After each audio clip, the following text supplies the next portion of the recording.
guys, it's Gregory back with another video for you. So today we're talking about a really controversial and popular topic in skincare. We're talking about clean beauty.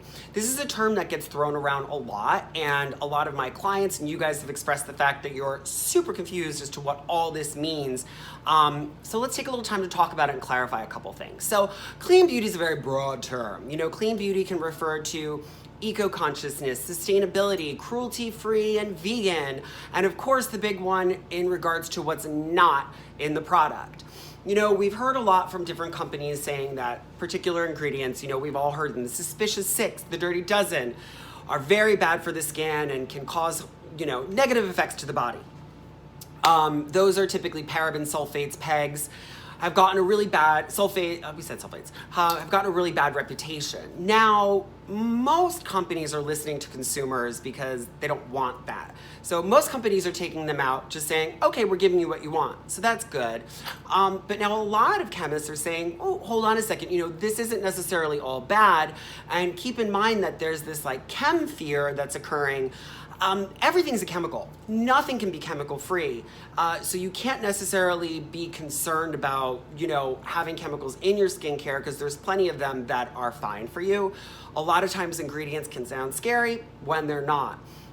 With that said, I really encourage you to take some time, read up on these ingredients, you know, check those studies, do some research and see where you feel in regards to your comfort level as to whether or not you want to have them in your products. Because like I said, for as many people that say, oh, these are bad, look at these studies, these other people say, these are fine, look at those studies. That study was discredited, but everybody remembers it, so nobody wants that ingredient.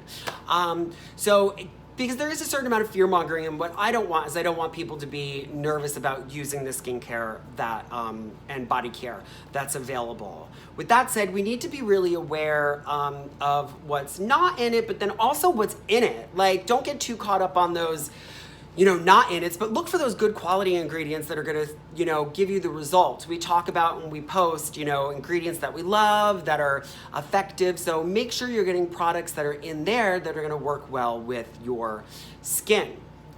The other thing in regards to clean beauty is that there's a lot of terms thrown around that aren't regulated. You've got the all natural, chemical free, organic. Organic is the only one that's regulated. If something's organic, it will typically have a seal on it that it's gone through EcoCert or USDA organics, meaning a certain number or percentage of the product is actually organic. Chemical free, nothing's chemical free. Everything is a chemical. Don't be too scared about that. You know, you have to have a certain amount of preservatives in your product. You want things buffered. Something that's all natural doesn't necessarily mean it's going to be gentle because it hasn't been, you know, broken down or buffered, so it can be really aggressive and aggro on the skin. So again, it sounds kind of delicious, but it's very misleading. It's been very frequent that clients have used kind of like these super natural based like products and get super irritated skin. Again, this is where it comes to taking the time to do your research and have this discussion to see where your comfort level falls. Again, you know, for instance, formaldehyde is a huge red flag ingredient in skincare because of what it could potentially do to the body, but formaldehyde occurs naturally in apples. So again, it really, and this is the argument that the chemists take, is it really has to do with the molecular size, the concentration, the percentage of that dose, and they're saying that the percentages that we're using in skincare are fine, but then most people now are like, well, we don't want any of them. So it's a really interesting topic, and you can definitely find out more about it. If you're transitioning to skincare that's a little cleaner, you know, look for those call outs of what's not in it, free of phthalates, PEGs, parabens, sulfates.